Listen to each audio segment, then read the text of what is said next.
పక్కన ఎవరున్నారు, ఏ పార్టీ నుంచి ఎవడు వచ్చాడు, డయస్ మీద ఎవడున్నాడు, ఎవడు పార్టీకి పనిచేశారనే జ్ఞానం కూడా ఉండదా?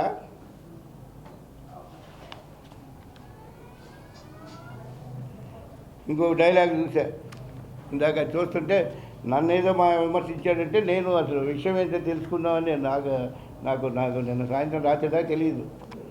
అయితే నేను ఫామ్ హౌస్ అక్కడి నుంచి వచ్చేటప్పటికి నా విషయం మా నాన్న చెప్పారు ఇట్లంటే నేను మొత్తం తీసి దాంట్లో ఉన్నది చూసిన తర్వాత నాకు అనిపించింది ఇది అది ఇతను చాలా తప్పు మాట్లాడాడు, అది కరెక్ట్ కాదని చెప్పని. అందుకనే మన ప్రెస్ కాన్ఫరెన్స్ పెట్టడం జరిగింది. అంతేకాకుండా ఇక మాట్లాడుతూ ఉన్నాడు, చెప్పడానికి సరదాగానే ఉంటుంది. ఆయన అంతా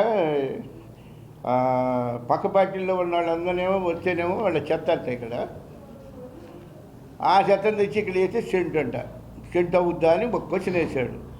ఈయన సెంట్ ఫ్యాక్టరీ పెట్టి మరమ్మతు చేసి ఆ 23 మందిని కూడా ఎంతమందిని పునీతులు చేసి పెట్టాడో చెబితే బాగుంటుంది. అది కనీసం పెనాయిలన్నా